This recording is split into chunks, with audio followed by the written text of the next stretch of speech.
Okay, I'm going to show you how to work the second version of my crochet and mason jars. The last episode I showed you how to make our first version 1. Now we're going to move on to version 2. We're going to start the same way, where we're going to make the base again. And again, you're just going to make a circle that is as big as the bottom of your mason jar.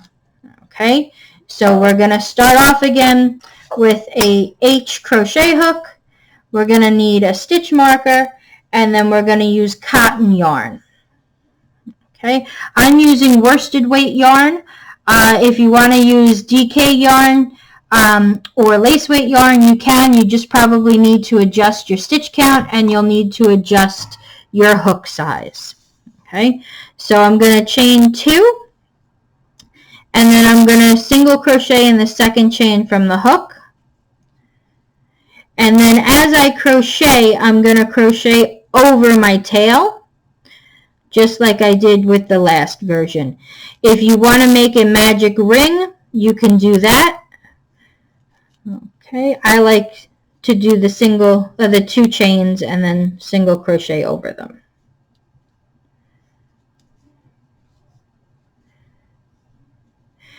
Okay, so the base of the jars worked the same exact way as for version 1. So you're going to start off with 6 stitches. We increase in each stitch to get 12 stitches. Then we increase every other one to get 18. Increase every 2 stitches to get 24. 3 stitches to get 30. And 4 stitches to end up with 36. So I'm going to come back to you once I have the base finished.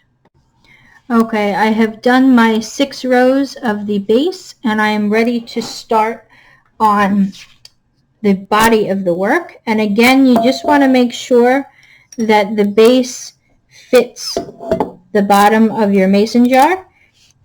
Okay, you want it to be pretty much the same size as the bottom of your jar. So what we're going to do is we're going to join with a slip stitch.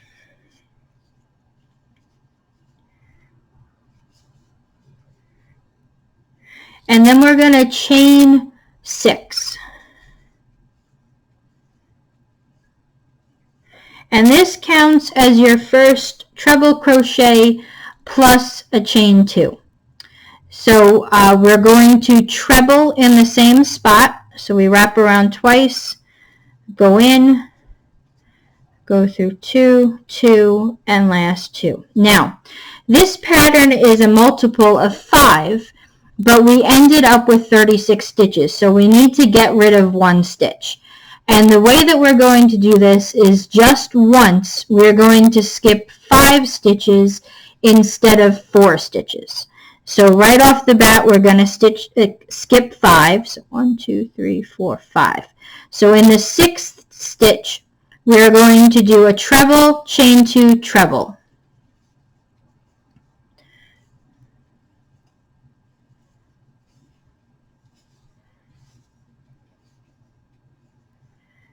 Now we're going to skip 4 stitches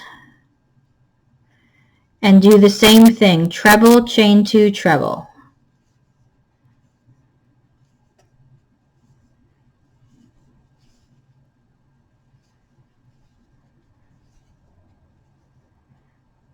Skip 4.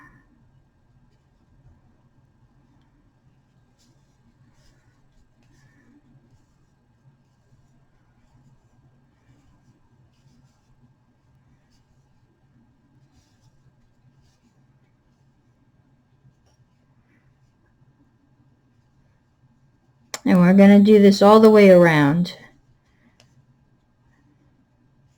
So this version is a little bit simpler. We're pretty much doing the same thing for a couple rows. 2, 3, 4.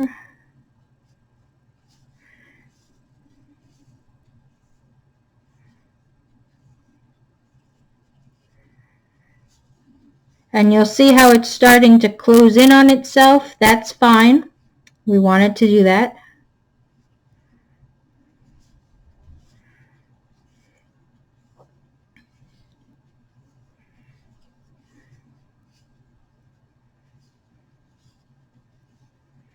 Okay, so now what we're going to do is we are going to join in the third chain of our chain 6.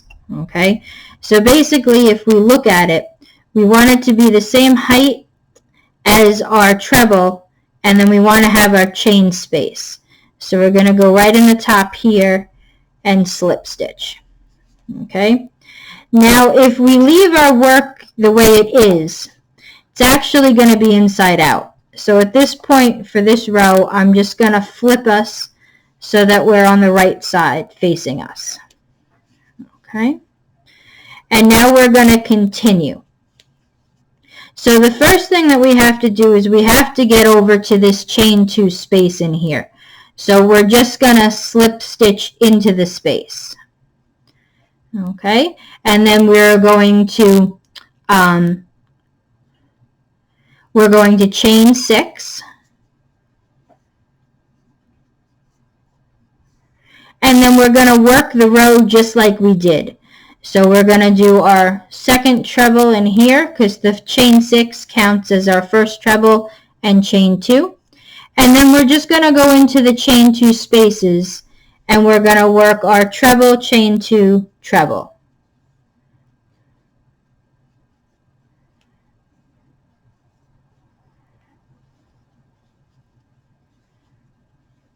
So you'll see that we're actually making like V's, and the V's are going to line up stacked on top of each other. So I'll come back once we get to the end of the row. Okay, so I'm back to the beginning of the row, and once again we want to go into the third chain over here to slip stitch. Okay, and we're going to repeat this one more time before we start on our cuff section. So again, we're going to chain 6. Oh, I'm sorry. Before we chain 6, we have to slip stitch over into the next chain 2 space. So that way our V's line up in the middle of each other. So now we chain 6. And do another treble in that space. And you're going to continue until you get to the end of the row. Okay, we're back to the end of the row. We're going to slip stitch. And now we're going to try this on our mason jar to see how far up we are. And it should stretch pretty well over your jar. Okay, you want it to pretty much come up to right about where the jar starts curving, and that's where we are right now. So we've done 3 rows of our V-stitch. If you have a larger jar, you can do more rows, and it's a pretty versatile or an adaptable pattern. So let me show you how we're going to do the cuff part. Okay, so we're going to put our hook back on. We're going to chain 1. Okay, and then we're going to do a single crochet right underneath where we chained 1. And then we're going to do 2 single crochets in the chain 2 space. We want to end up with 21 stitches. So we're going to do 1 single crochet between the next 2 trebles, and then 2 in the chain 2 space. 1 between, and 2 in the chain 2 space.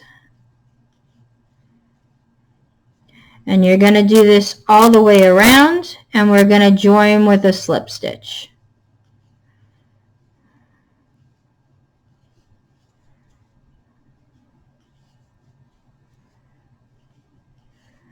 So again, 1 between the V's and 2 in the middle of the V.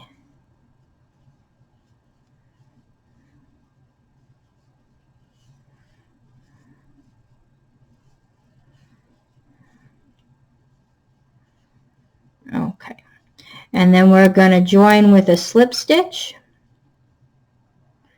We chain 1, and then rows 12 to 14, we're just going to single crochet stitch for stitch, join with a slip stitch, and chain 1.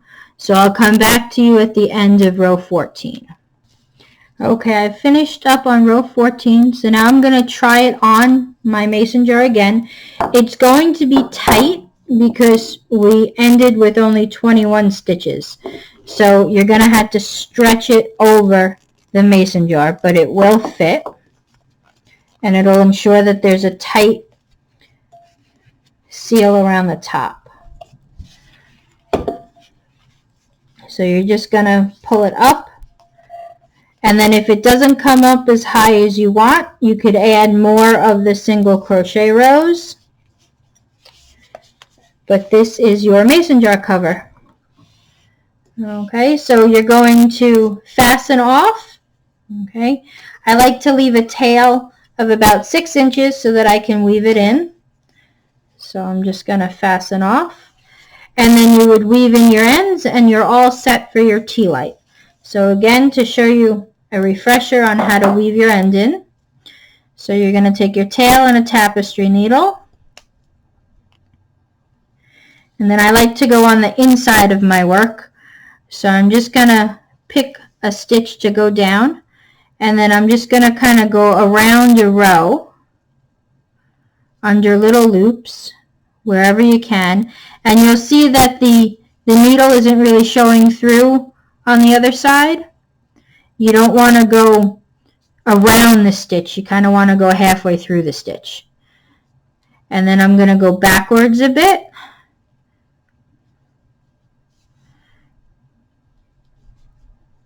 And then I can go through one more time. And then very carefully you're going to cut. You would do the same thing for your tail and the middle. Okay, and then you're going to put your mason jar back in. It's going to be a little bit of a stretch over the bottom.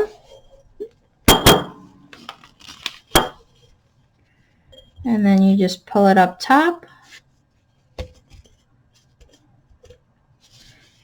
And you're all ready for your candles. Thank you.